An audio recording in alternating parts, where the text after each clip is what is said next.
bienvenidos, gracias a todos por conectarse. No quiero decir estar aquí. Eh, Estamos ahora en un seminario del CNB, en este caso un seminario con un tinte un poquito especial porque Ignacio, esto es parte un poco del protocolo, podríamos decir, por el cual Ignacio podría formar parte ahora del claustro del programa de doctorado en biofísica y biología computacional. Así que a todos los académicos del claustro que están aquí conectados y conectándose, después les voy a pedir sus opiniones al respecto. Bueno, Ignacio estudió primero la mejor carrera de todas las posibles, que es bioquímica en la Universidad de Chile. Así que partió muy bien. Luego se vino al mejor doctorado, que es el doctorado en neurociencia de acá, de nuestra universidad. Entonces, doctor en ciencia, mención neurociencia de nuestra universidad. Y bueno, después hizo un postdoc con Ramón Latorre, se quedó pegado por acá, le gustó. Pero luego ahora tiró cerquita todavía y todavía muy relacionado con nosotros. Por algo también va a formar parte de nuestro claustro. Está en la Universidad Andrés Bello, ya tiene un cargo de profesor adjunto, ¿me dijiste? ¿O asociado? ¿Asistente? Asistente, No, no, eso es. me subiste, Asistente. me subiste. Sí, sí. Hay que partir de a poquito, sí. De abajo uno Exacto. va escalando. Profesor asistente y también forma parte del Centro de Bioinformática y Biología Integrativa y también forma parte eh, de nuestro Centro Interdisciplinario de Neurociencia de Valparaíso. Así es que con todo esto, esta breve reseña bibliográfica te dejo, o sea, biográfica, no bibliográfica. Reseña biográfica. Ignacio, te dejo entonces para que nos presentes tu seminario. ¿Puedes compartir pantalla ya? Eh, eh, eh, ahí, ahí se ve, ¿no? ¿Se ve? Sí. ¿Puedes Espérate, echar a andar la espérate. presentación? Ajá, por ahí. Está ¿Sí se ve perfecto. bien? Sí, Súper. súper bien. Mecanismo de Bu- actuación en sensores de frío y calor de la familia de canales TRPM. Así es, así es. Gracias, Pato, por la presentación. Les voy a hablar de canales TRP activados por temperatura, pero en particular de la familia de los TRPM. Ya vamos a ver por qué esta familia y no otra. Esta es como la presentación ya casi protocolar de los TRP activados por temperatura, ¿no? Donde se muestra todo el abanico de respuesta desde el calor extremo sobre 50 grados con el TRP2, aquí a la derecha, y frío, ¿no es cierto? Frío intenso con el TRP-A1, que responde bajo los 10, poquito sobre los 10 grados, hasta los 5. ¿Ya ves? Ya sabemos, son canales catiónicos no selectivos y que responden a estos compuestos, lo que lo hace más interesante todavía, ¿no es cierto? Pero en realidad lo que nos importa a nosotros es la respuesta a temperatura, ¿no? Eh, Nuestro canal de nuestro modelo, en este caso, fue, yo llegué un poco al TRPM8 de rebote, eh, y este es un sensor de frío, ¿no? Donde aquí se ve el paper del grupo Pataputan, donde descubrieron el canal. Se ve que responde, ¿no es cierto? Al bajar la temperatura, responde en un experimento de Patch-Clamp. Y 17 años después, ¿no es cierto? El grupo de David Julius obtuvo la estructura, ¿ya? Pero en todo ese tiempo, entre medio, ¿no? Hay un montón de experimentos que, eh, donde tratábamos de entender qué es lo que estaba pasando, porque en realidad tener la estructura no nos sirve de mucho si no sabemos cómo funciona, ¿no? Y en eso tenemos el grupo de Ramón, el 2014, ¿no es cierto?, publicaron este paper muy bonito, donde caracterizaron la activación por temperatura y voltaje del canal, y después de experimentos como los que les estoy mostrando ahí, más una infinidad de otros experimentos mucho más difíciles, llegaron a un modelo como este, ¿no? Donde el poro y el sensor un sensor de potencial y un sensor de temperatura están acoplados alostéricamente, ¿ya? Em, este modelo, que probablemente es el primer paper de este canal que demuestra la naturaleza alostérica, así sin lugar a duda, nos dice o nos da una buena motivación para buscar un sensor de temperatura, así como se ha buscado un sensor de potencial, un sensor de calcio, los sensores que uno quiera, ¿no? Eh, Entonces esto es un aliciente para emprender esa búsqueda de una estructura que responda a los cambios de temperatura, que responda a la temperatura. Pero uno puede tener una aproximación también un poquito más general, ¿no? Un poco más atrás y preguntarse cómo responden las proteínas a la temperatura, ¿no? Y eso no lo sabemos de mucho antes, ¿no? Que si uno calienta una proteína, esta proteína se denatura, ¿no? Es más viejo que el hilo negro. Eh, Cuantitativamente, ¿cómo se estudia eso? Una de las formas que tienen los bioquímicos clásicos de estudiarlo es mediante el escaneo, calorimetría diferencial de barrido, ¿ya? Que es una técnica en la cual se mide la capacidad calórica de la muestra que uno quiere caracterizar y va aumentando la temperatura, ¿ya? Y lo que se observa en este gráfico que les estoy mostrando acá es una proteína en su condición nativa, ¿no es cierto?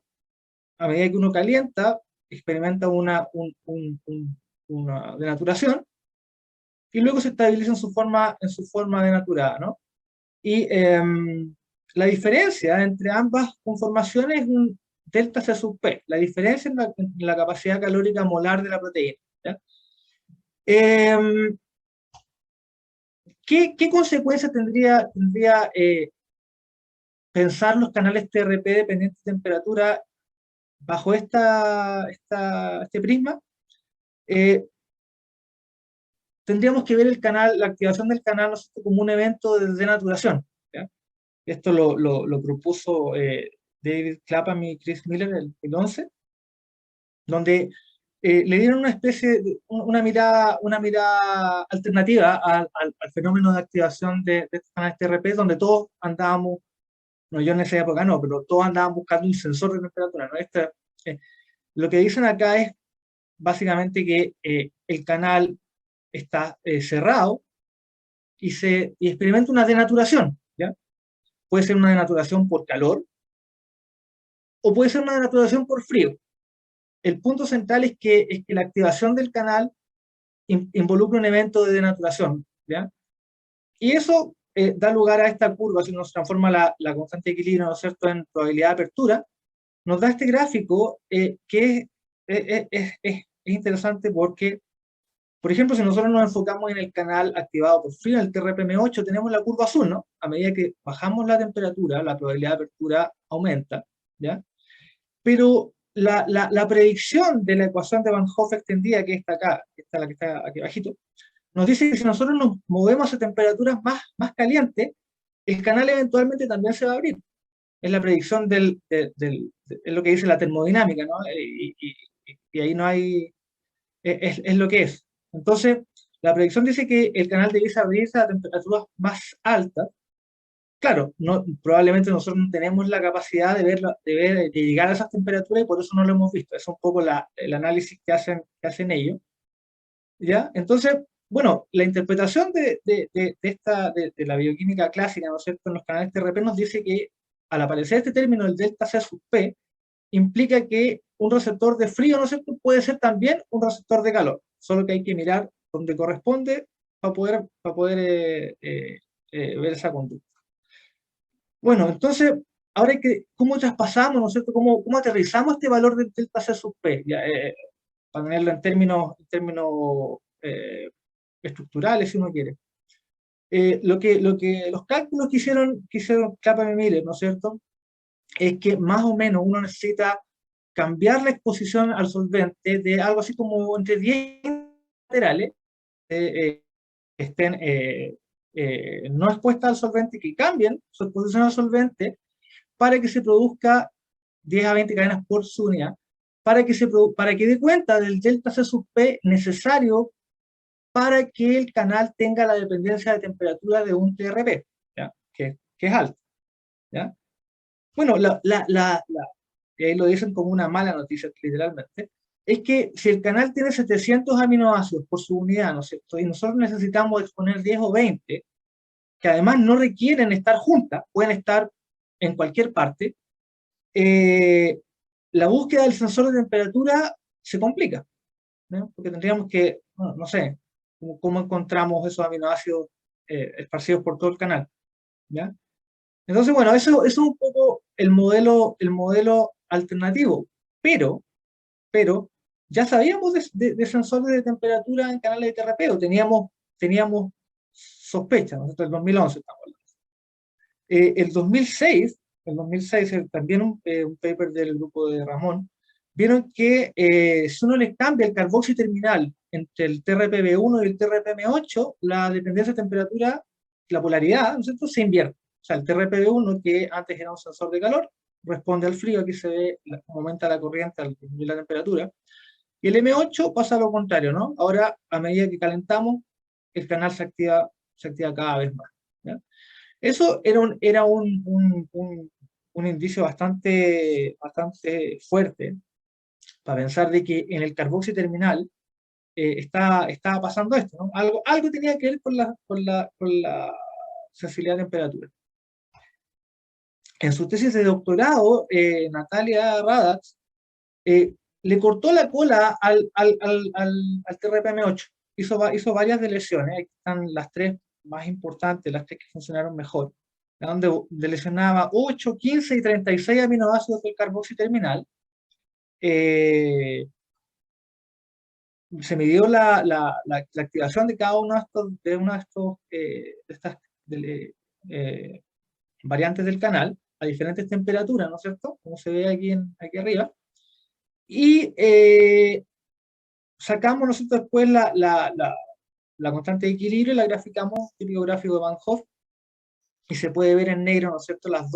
Hay dos transiciones dependientes de temperatura, que es un poco también lo que observó Brauchi. Oye, Y, ¿sí? Ignacio, disculpa, un detalle técnico. No estamos viendo tu cursor ni puntero ni Oh, nada. espérate. Opción uno es que lo mueva. Ahí se Ahí ve. se ve, ¿no? Perdón, Sí, ahí estaba está. con Está flecha, compartida la perdón. pantalla. Ahí sí, gracias, Pato. Entonces, bueno, aquí se ve en negro, ¿no es cierto? Se ve la respuesta del canal silvestre, y a medida que uno va acortando el carboxy terminal, el canal se va volviendo menos dependiente de temperatura, ¿no? Hasta llegar a ser casi independiente en temperatura, la deleción de los últimos 36 aminoácidos, ¿ya? Bueno, interesante que haber conseguido, ¿no es cierto?, esta variante que es muy poco dependiente de temperatura, pero otra cosa que es más interesante, es también muy interesante, es que la pérdida de la sensibilidad, la pérdida de la dependencia de temperatura es proporcional más o menos al largo de la región de lesionada. Entonces nos dice que hay una relación más o menos directa entre la estructura, el largo de la estructura y el cambio conformacional que podía estar ocurriendo. Entonces, bueno, la pregunta es, ya identificamos, ¿no es cierto? Natalia identificó el posible sensor de temperatura, ¿ya? Pero todavía no sabemos muy bien cómo funciona, ¿ya? Entonces, bueno, ahí se nos ocurrió volver un poco a esta idea de Clapham y Miller, o reinterpretarla o ponerla a prueba con este modelo, estos datos que había encontrado Natalia, ¿no? Partiendo por la misma premisa que hicieron ellos, ¿no? Es decir, que el canal está cerrado, plegado, y que al enfriar, el canal se denatura, o lo que sea que sea la temperatura se denatura, y el canal se abre, ya que es un poco el modelo que está acá. Y ahí se ve el rango de temperatura en el que nos estamos moviendo con el TRPM8, ¿ya? Eh, Siguiendo con este modelo, ¿no es cierto? Si nosotros expusiéramos la región que sensa la temperatura a un agente denaturante, en el contexto del modelo propuesto por Clapham y Miller, el canal debiese abrirse, ¿no? Estamos promoviendo la configuración desplegada del canal. Y afortunadamente, ¿no es cierto?, podíamos hacer esos experimentos. Lo que hicimos fue hacer experimentos de patch clamp en modalidad de parche escindido. Y una vez que teníamos el parche, bueno, le dábamos un baño de 3 molar de urea y medíamos la activación del canal a dos temperaturas, ¿ya? Ahí está el canal silvestre, los dos tipos de registro, a 10 grados Celsius y a 25 grados Celsius. Y ahí están las curvas GB. Se ve que a 10 grados, ¿no es cierto?, el color es la condición es con urea, negros control, ¿no es cierto? Y se ve que cuando a 10 grados, cuando uno aplica urea, la activación se hace más difícil, ¿no? Porque la curva se corre a potenciales más positivos. Sin embargo, a 25 grados Celsius el efecto es muy poquito, ¿no? Si nosotros hacemos el experimento con nuestro control, que afortunadamente lo teníamos, que es el canal que, voy a decir que no responde a temperatura, aunque no sea eh, al pie de la letra, hacemos el experimento con este canal y hay un pequeño efecto a bajas temperaturas y a 25 grados prácticamente nada, ¿no? De hecho, aparece un poquito corrido hacia la izquierda. Entonces, bueno, este experimento fue súper interesante, primero porque no iba en la dirección de lo que proponía Clapham y Miller, ¿no es cierto?, de este unfolding mediado por temperatura, sino que había algo que se echaba a perder con la urea. O sea, algo que cuando está desnaturado hace que el canal le cueste más abrirse. Pero también más interesante es que esa estructura que es sensible a la urea solo está presente cuando el canal, cuando estamos a bajas temperaturas. ¿Ya? O sea, hay algo que está plegado en frío que no existe cuando nosotros calentamos, que es sobre lo que actúa la urea, ¿no? ¿No es cierto? Y bueno, y además que ocurra solo sobre el canal silvestre, nos hace la vida mucho más sencilla porque nos da el control perfecto para poder pensar un modelo más limpio.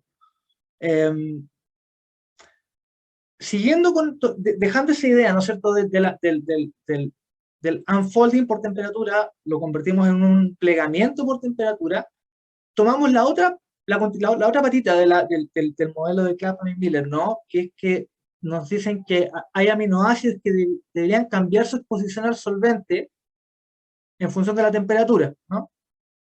Y eso daría cuenta del delta C sub P, necesario para que el canal sea dependiente de temperatura.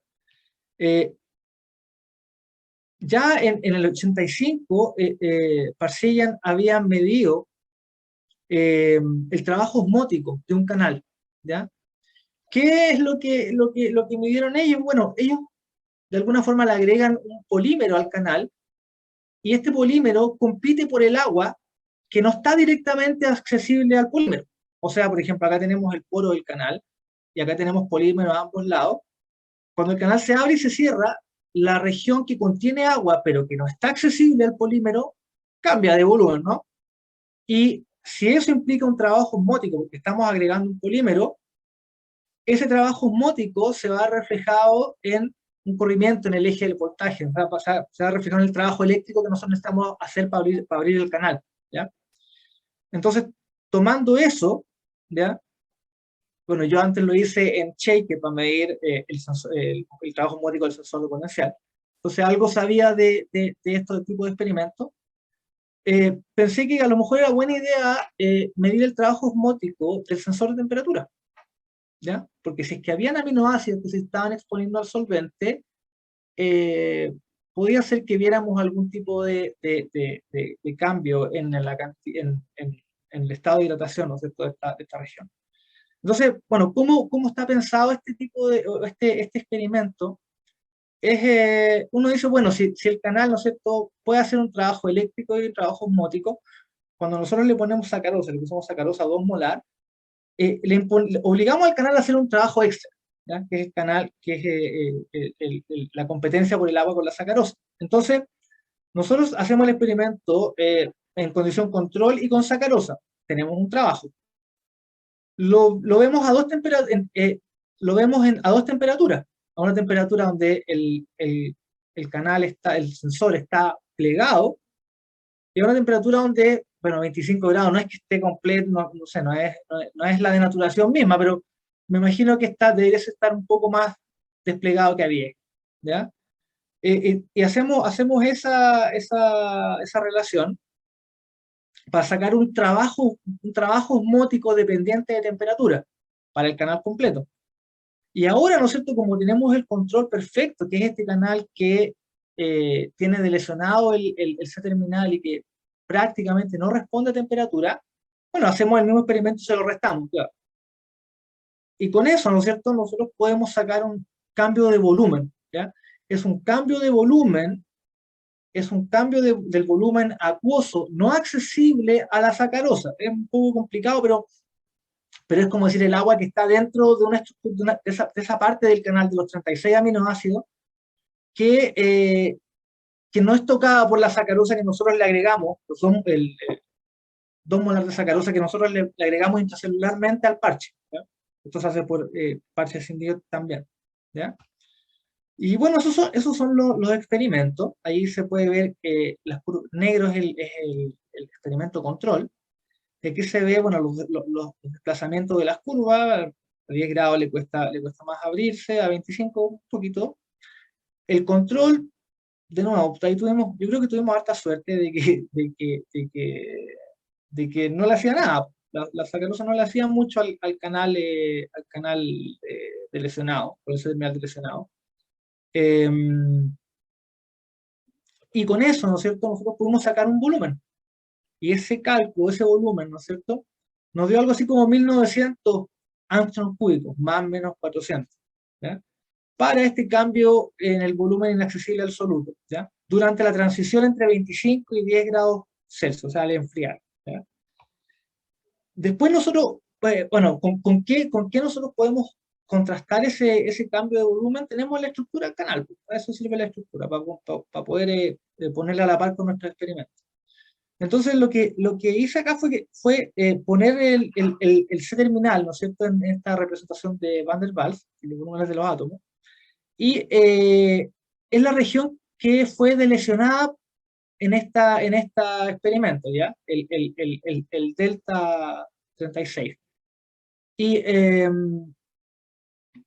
mirando la estructura, ¿no es cierto?, y dibujando un cilindro, uno puede acomodar un cilindro que tiene 4 Angstrom que tiene 2 Angstrom de radio y 40 Angstrom de largo y un conito, ya un conito arriba, de 10 Angstrom de radio. Y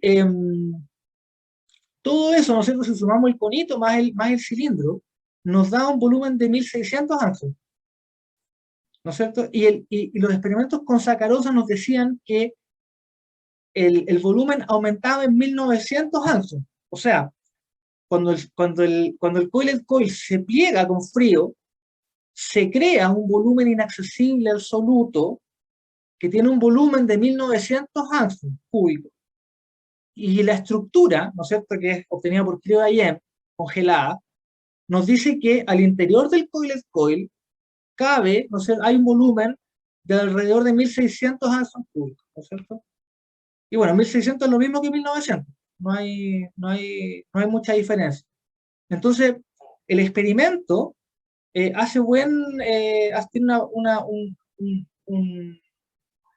una buena relación con la estructura, ¿no? Entonces, de alguna forma nos envalentonó para hacer el ajuste de la ecuación y proponer un modelo donde el carboxio terminal está plegado en frío. A medida que calentamos, ¿no es cierto?, se despliega, y que eso está acoplado con la apertura del canal, pero está acoplado de una forma inversa. Ah, entonces no hay denaturación. Cuando el carboxio está plegado, el canal se abre, ¿ya? Y a medida que se despliega, el canal se cierra. Ajustamos la ecuación esta de Van Hoff extendida a estos datos de Natalia Radatz, del paper del 2014, donde me dieron la probabilidad de apertura macroscópica, esto a más 260 milivolts, creo, y acá debe ser al menos 150, menos 180, es la pendiente límite. Bueno, y ajusta con los siguientes parámetros, con un delta C sub P de 2.2 kilocalorías por mol, que es más o menos el límite inferior de lo que había dicho Clapham y Miller para dar cuenta de la activación de los TRP, ¿no? Aquí la diferencia, bueno, está en el cambio de entropía, ¿no? Tendrá que ver con los sensores de voltaje, con el cambio de voltaje seguramente, pero no, la verdad que no le puse mayor atención a eso. Y bueno, si uno dibuja, ¿no es cierto?, el delta G de unfolding usando esta ecuación, tiene esta curva, ¿no es cierto? Y la zona churada es donde se activa el canal, por el TRPM8. Y si vamos de acá, ¿no es cierto?, podemos ver que el canal está, el C terminal está denaturado, y se iría plegando hacia temperaturas más bajas, ¿ya? Claro, la denaturación por frío acá llega a -30. Y claro, cuando uno lee un poco los reportes de bioquímica, los casos de denaturación por frío en condiciones naturales, digamos, son contados con los dedos de la mano. Siempre hay que hacer algo extra para poder denaturar algo por frío. Entonces, bueno, pudimos llegar podemos decir que Clapham y Miller tenían razón, pero por las razones equivocadas. No existe la denaturación por frío en la activación del canal TRPM8, sino que un plegamiento del carboxi terminal a medida que la temperatura disminuye, ¿ya? O sea que las leyes de la termodinámica siguen siendo válidas. Y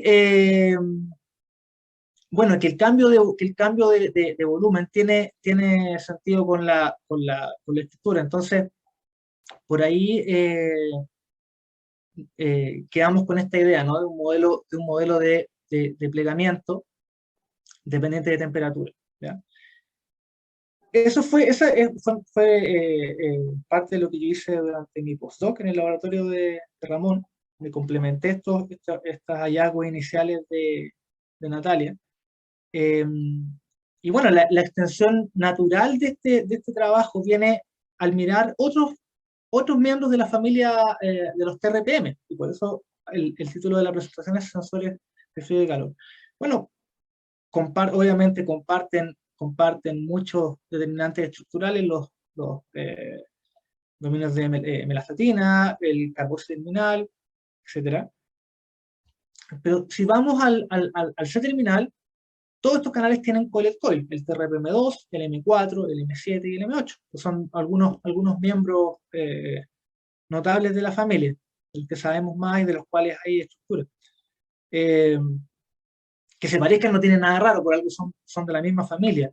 Lo raro es que ya sabemos que el TRPM8 es un receptor de frío, el TRPM2 es un receptor de calor, el TRPM4 es un receptor de calor, y el TRPM7 no responde ni a frío ni calor, es una quinasa. Entonces, bueno, esa divergencia, ¿no es cierto?, en las dependencias de temperatura de estos canales, nos pareció interesante, una razón suficiente como para estudiarlo, ¿no?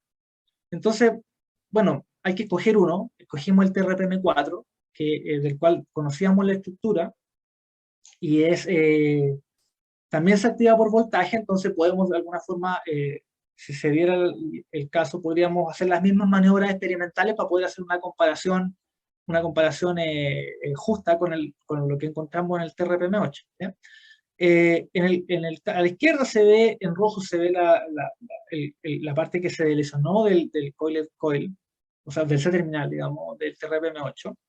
Y en el TRPM4 lesionamos una región parecida, digamos. El coil del M4 es mucho más largo, son 84 aminoácidos, acá en el 66, pero era borrar más o menos la mitad del cono, poco menos, y el coil completo. Esa fue la lesión la primera, y probablemente es la única que tenemos bien caracterizada hasta el momento.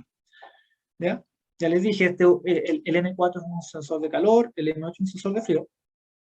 Y ahí están los experimentos a la izquierda del M4 wild type, ¿no es cierto?, donde la curva de activación se va corriendo a la izquierda a medida que aumentamos la temperatura entre 20 y 35.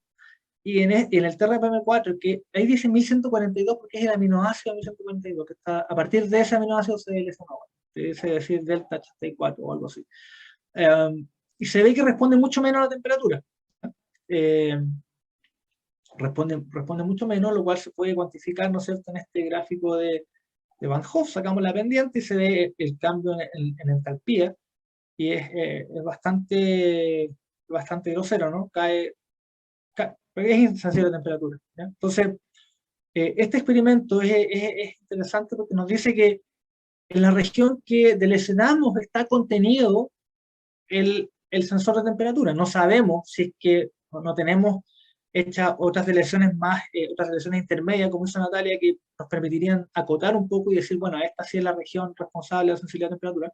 Acá sabemos que está contenido, no sabemos si es todo o es un pedacito, ¿ya? Por eso estamos haciendo otras deleciones más pequeñas, ¿ya? Pero lo importante es que tenemos un canal que no responde a la temperatura, ¿ya? Ahora, siguiendo la línea, ¿no es cierto?, de lo que hicimos con el M8, uno, eh, queríamos saber si es que el carboxio terminal experimentaba un cambio conformacional dependiente de temperatura, ¿ya? Entonces, bueno, ahí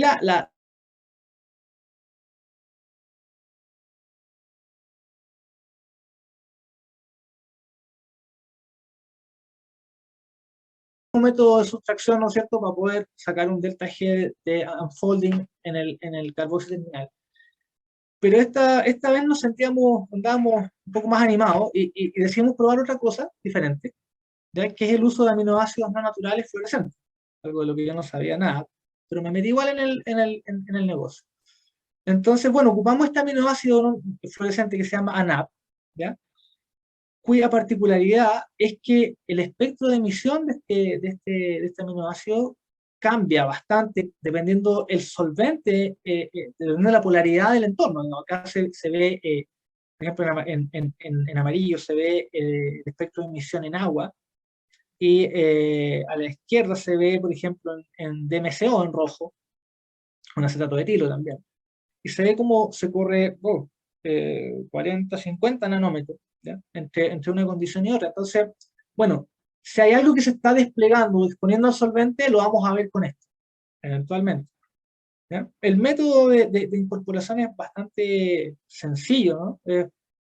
Uno hace la transfección, bueno, introduce un codón ámbar en el aminoácido, reemplaza el codón del aminoácido que uno quiere cambiar por ANAP y le pone un codón de stop, codón ámbar, que es reconocido por este RNA de transferencia, ¿no es cierto? Y esta sintetasa que es la que carga la NAP en la RNA de transferencia. Y bueno, tenemos una proteína con una NAP incorporado, ¿no? La expresión de la proteína cae un poquito, ¿ya? Pero ahí, bueno, son cosas que uno tiene que ir evaluando sobre la marcha, ¿ya? Lo importante es que, bueno, ahí montamos el sistema para poder caracterizar el espectro y qué sé yo. Entonces, bueno, lo que hicimos fue, tomamos 4 aminoácidos hasta el momento, ¿ya? Que están en el carboxy terminal, ahí, ese va un poquito más claro, ahí está marcado en negro, rojo, azul y púrpura, ¿ya? Eh, Estos aminoácidos, cada uno a la vez, ¿no es cierto?, nos van a ir dando cuenta del grado de exposición al solvente que tiene ese aminoácido, esa posición, digamos, en particular, ¿no? Dependiendo de la temperatura. Entonces, expresamos nuestros canales con este aminoácido natural, y lo que hacemos es medir el espectro, caracterizar el espectro a 18 grados y a 38 grados, ¿ya? Que es más o menos donde los canales están completamente cerrados o completamente abiertos. Entonces, bueno, este es un experimento representativo para uno de las posiciones ¿cuál será? Me parece que puede ser 75. Lo que uno hace es tomar una foto de campo claro, ¿no es cierto? Esta es la foto con fluorescencia, que uno excita con ultravioleta y capta la emisión a 490 nanómetros. Aquí está la célula del MERS, la célula fluorescente. Luego uno toma en realidad esto es como abrir el campo, después uno tiene que acercarse a esa célula en particular, y a esa célula uno hace el espectro, caracteriza el espectro de emisión. Y ahí ese es el espectro de emisión, o una parte. Una parte son como 150 nanómetros del espectro de emisión, ¿ya?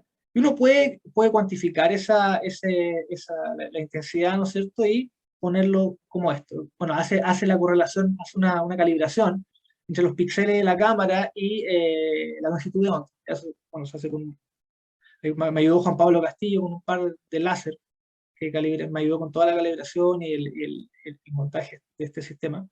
Y ahí está el espectro de emisión de ese aminoácido, el 1175. Y ese es el cuadro resumen para los 4 posiciones que tenemos hasta el momento, ¿no?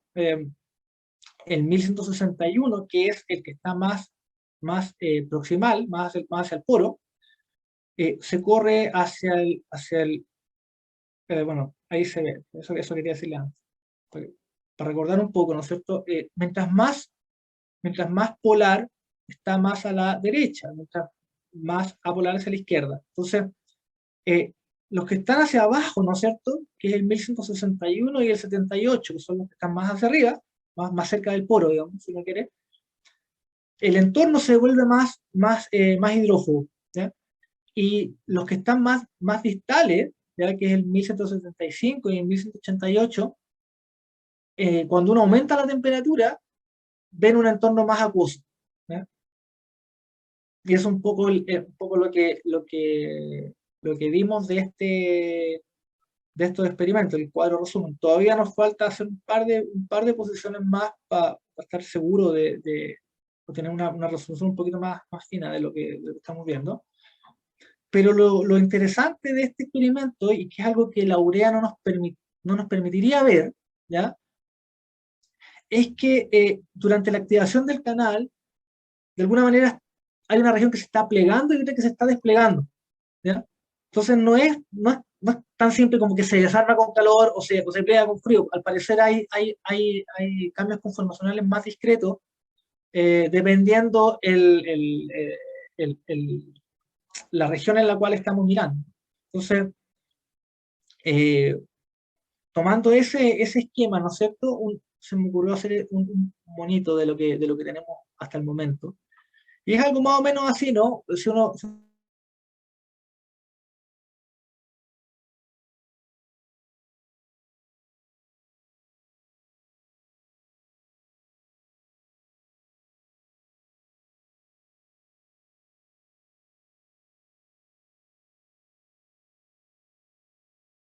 1175 y el 188 se vuelven más accesibles al solvente, ¿ya? Entonces, como resumen de esta historia, uno puede pensar de que el mecanismo de sensado de temperatura, ¿no es cierto? O que el sensor de temperatura está conservado en receptores de frío y de calor, porque funcionan igual y es más o menos obvio. Si son coil, tienen largos relativamente similares, sería raro que hicieran algo totalmente al revés. Es evidente que tenían que hacer lo mismo, ¿eh? Entonces, pero ahora podemos decirlo con un poquito más de propiedad. Eh, en ambos casos, como les digo, el coil se despliega con temperatura, al aumentar la temperatura, ¿ya? O sea, no hay nada, no son sensores que responden con leyes opuestas, ¿no es cierto? Funcionan de la misma forma, ¿ya? Eh, Otra cosa interesante que aprendimos es que l- la existencia de un sensor de temperatura no es incompatible con este cambio en el C sub P, como de alguna forma lo planteaban en el paper original, Clapham y Miller, ¿no? Que no hay razones para no buscar un sensor de temperatura, al contrario, encontramos un sensor de temperatura que funciona con el mecanismo que ellos propusieron, ¿no? Lo cual es mucho más, a mi gusto, más bonito. ¿Qué otra cosa podría ser? Bueno, obvio, ¿cuál es la diferencia? Porque estos canales responden al revés, ¿no? Uno es un receptor de frío, otro un receptor de calor. Eh, ¿Por qué responden, si el sensor funciona de la misma forma, por qué tienen respuestas opuestas? Entonces, eh, probablemente la respuesta está en el acoplamiento termomecánico, si no quiere darle un nombre ciútico. Eh, y bueno, estamos trabajando un poco en eso, eh, que creo que es lo que todavía no entendemos muy bien. Así que eso creo que es lo que les puedo contar de lo que hice, de lo que estamos haciendo ahora. Y mis agradecimientos, bueno, a Ramón, Natalia, Luisa, Karen, Danilo, Cristian Verdugo, que es estudiante magíster que está haciendo estos experimentos importantes, que su tesis, todo lo del M4 es su tesis de magíster, y Juan Pablo, que me ayudó con la parte de fluorescencia, eh, bueno, me ayudó mucho en esa parte, la cual yo era muy ignorante. Ahora soy un poquito menos ignorante, pero lo sacamos adelante igual. Así que eso, les puedo contar. Gracias por su atención. Muchas gracias a ti, Ignacio, por el seminario súper bonito, muy, muy, muy entretenida la historia. Y yo te iba a hacer una pregunta, pero Andrea levantó la mano ya, así que Oh, mejor. Ella primero, después yo te hago la pregunta después. muy bien. Hola Ignacio, muchas Hola, Andrea. gracias. Yo tengo una duda, como dicen ustedes, de orden cero. Cuando tú hablas del sensor, ¿cuál es la resolución básicamente para poder ver una diferencia en el espectro? ¿Cuántas cosas tú ves mover que tú dices aquí hubo un movimiento o esto corresponde con A o B?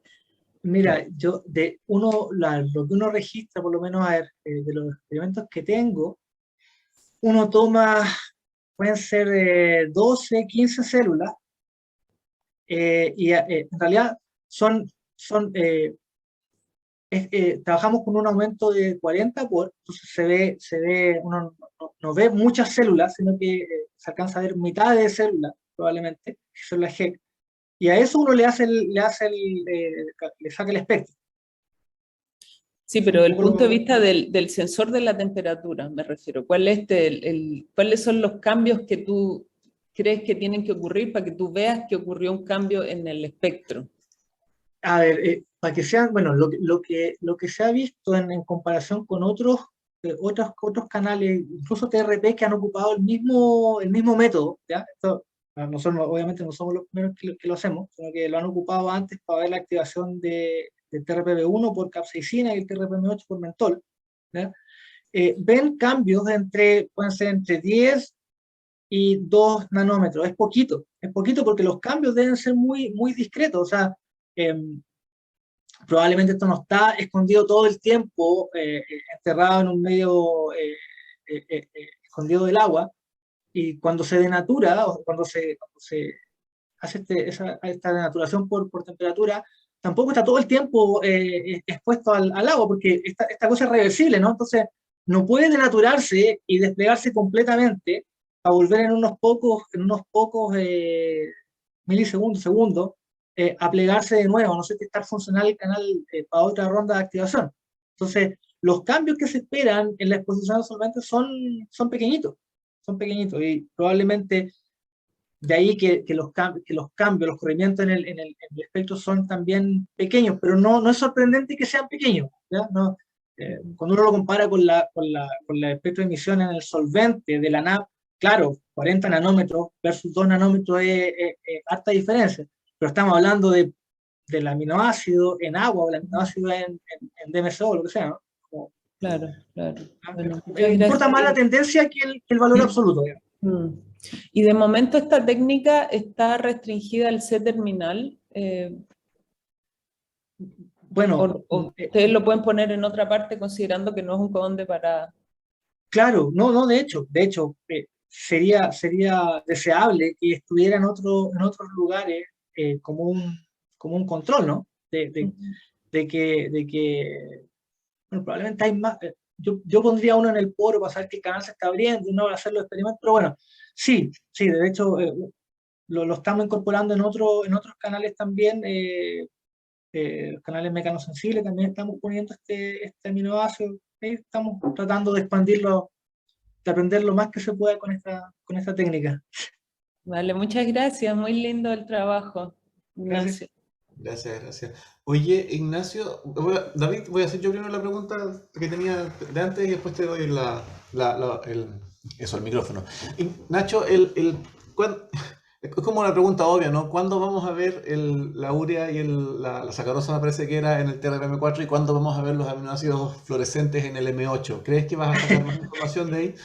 Ya, los aminoácidos no naturales en el M8 lo está haciendo Karen. Ah, bien. Sí, Karen tiene eso bien, bien avanzado. Entonces ella está haciendo la caracterización del coil con aminoácidos no naturales. Ujú. Y la sacarosa en el M4 me estaba preguntando, ¿no? Sí, claro. O sea, en el fondo, Eso, las dos sí, partes. bueno, sí, eso es un experimento que hay que hacer porque sería súper bonito saber si existe un cambio de volumen comparable a lo que vimos en el otro canal. Ahora, me preocupa, antes de hacer ese experimento, me preocupa un poquito más tener más de lesiones, porque es distinto decir de que los últimos 36 aminoácidos son el sensor de temperatura, como lo que hicimos en el M8, a decir en los últimos 84 aminoácidos está contenido el sensor de temperatura. ¿No? Hay como hay un peso específico distinto hay un peso de la prueba distinto. Claro, ¿no? claro. Entonces ahí estamos, vamos en la de lesión 1158, pasamos a la 142 a la 58. Y la Luisa nos está pasando más de lesiones y más mutantes para que avancemos, ¿no? Ya. Ahora entiendo en el fondo Estamos en que no llegaría a hacerlo también, sí. Porque con 80 y tantos aminoácidos perdís mucha especificidad. Sí, y esto lo he tenido que hacer en célula. Entonces, mi cambio de ovocito a célula, aun cuando uno, es una decisión que uno toma temprano en la vida, el sistema experimental que uno quiere ocupar, me cambié de la lejanía de la célula y, bueno, tiene sus pros y sus contras. Tu turno. Hola Ignacio, ¿cómo estás? Profesor. Ignacio, mira, yo tal vez es mi ignorancia, pero me confunde cada vez que tú hablas de que tiene un proceso de denaturación y renaturación, digamos. Y yo tiendo a pensar que puede ser dos estados conformacionales, ambos ambos naturalizados, que tienen distinto acceso al solvente. O sea, porque si tú hablas de denaturalización, yo pienso en random coil, una cuestión que cambia de un ovillo al azar a una cosa muy ordenada. Y sin embargo, yo pienso, esto es mi ignorancia, yo pienso que tú podrías mirar tus cambios conformacionales, o sea, tus cambios como cambios conformacionales entre dos procesos que tienen, digamos, entre dos estructuras que tienen un orden, pero que tienen distinto acceso al solvente. Sí, yo creo que tal vez usar el término denaturación es un poco exagerado para el cambio conformacional que probablemente está ocurriendo, ¿no?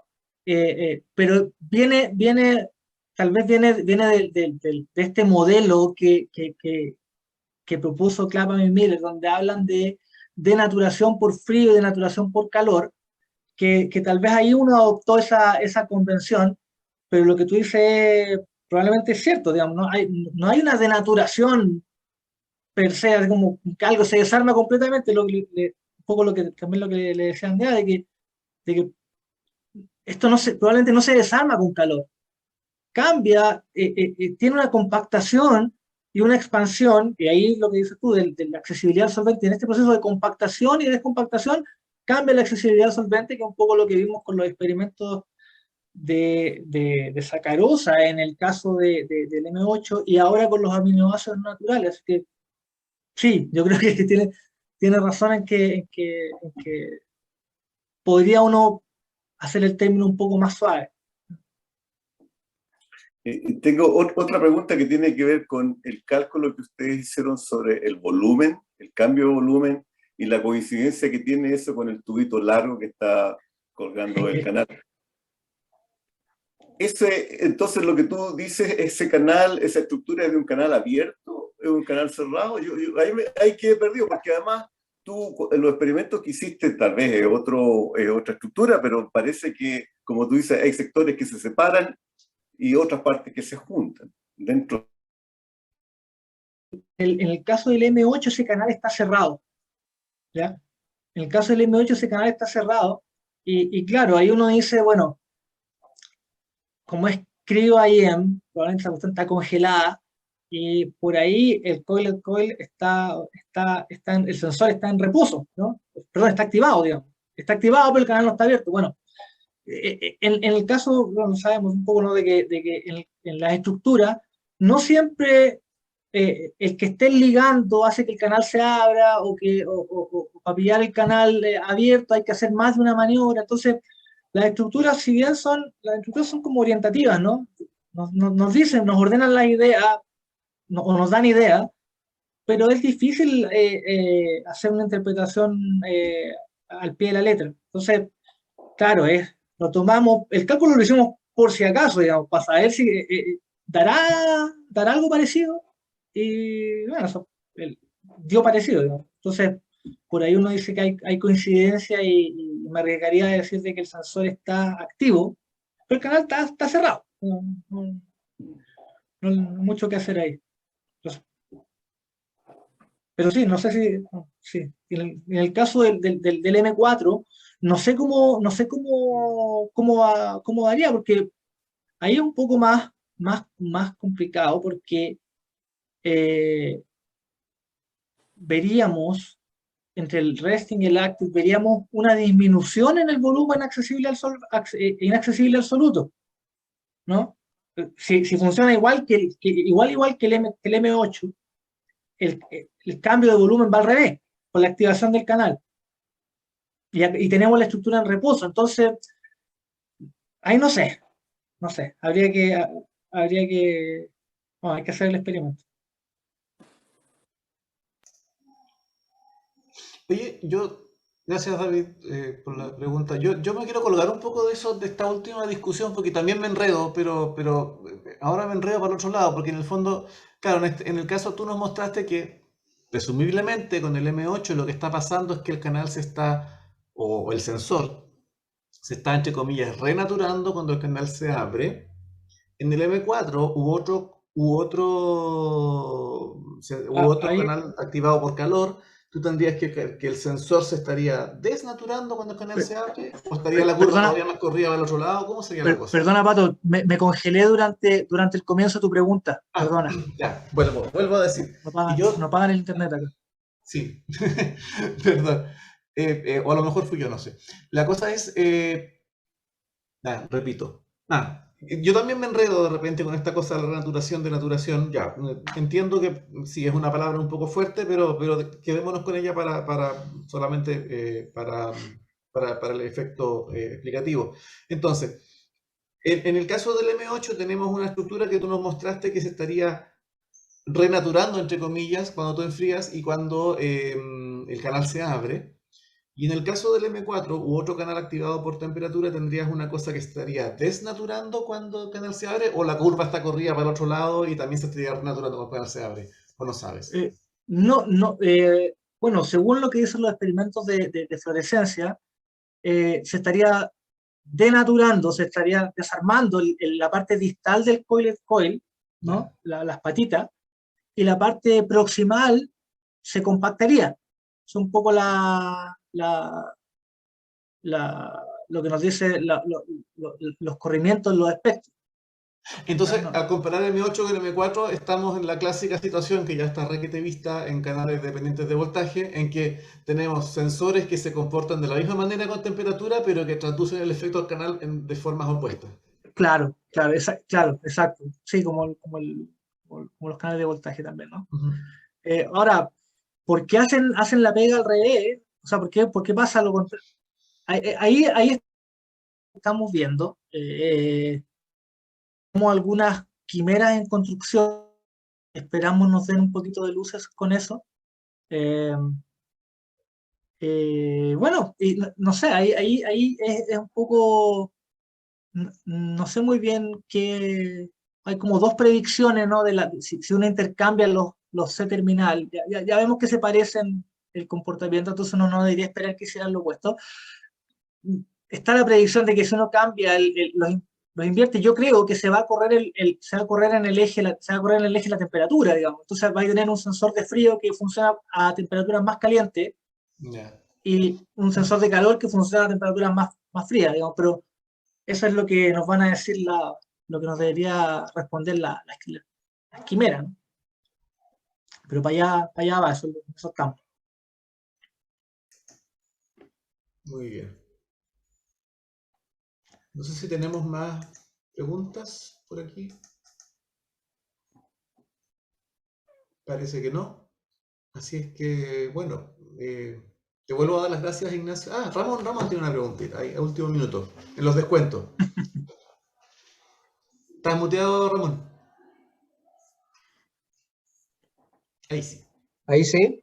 Sí. Bueno, yo personalmente creo que Ignacio está siendo súper modesto, ¿ah? Pero porque yo creo que hay un cambio de paradigma en cuanto a lo que él ha demostrado en sus experimentos con el TRPM8. Y el cambio de paradigma es pasar de que la gente sencillamente no creía en la existencia de un sensor de temperatura a demostrar que las posibilidades que exista son ciertas. Es decir, hay una estructura especializada en sentir la temperatura. Y la otra cosa que hay que dejar bien en claro, que el punto que yo creo que lo dijo bastante claro Ignacio, pero quiero recalcar, es que lo que postularon, y eso es lo que desarmó el campo en cuanto a la existencia de sensores de temperatura, fue el paper de Klapman y Miller, que dijo, esta es una cuestión que sigue en todas las proteínas. Esto no tiene nada de curioso, sencillamente. Aquí la cuestión se denatura, ¿no es verdad? O se exponen, ¿ah? Se exponen aminoácidos, ¿no es verdad? Hidrófonos al agua o al revés, y se produce el gating, ¿ya? Entonces, lo que se demuestra aquí, y eso lo toma muy humildemente, yo creo, Ignacio, es Así. que hay una parte de la proteína que sigue todas las reglas de la termodinámica de la proteína. Y el punto a propósito de la pregunta de qué es lo que es denaturación o no es denaturación de David, el único punto que está claro aquí es que hay un cambio en sensor P, punto. ¿Ya? Que eso entonces está totalmente de acuerdo con la ecuación de Fantov, con la ecuación cómo funcionan las proteínas, y yo creo que eso es súper importante recalcar. Y esto yo aparezco en un paper ahí, pero estos son ideas exclusivas de Ignacio, así que eso. Pero, Gracias, sí. Ramón, por la aclaración, ¿no? Ignacio. No, es que no hay gracias a que me fue mal en el proyecto de TRPV1 que terminé trabajando en el TRPM8. Eso también es importante. Sí, pues, uno Pero nunca sabe nada, dónde bien. viene la oportunidad. Sí, así es. Eso es lo que... Bueno, pues, muchas gracias. Muy bonito todo. Gracias a ustedes por... Súper Gracias, bonito. Ignacio. Gracias a ustedes por Adiós. la asistencia. Chao. Gracias. Chao.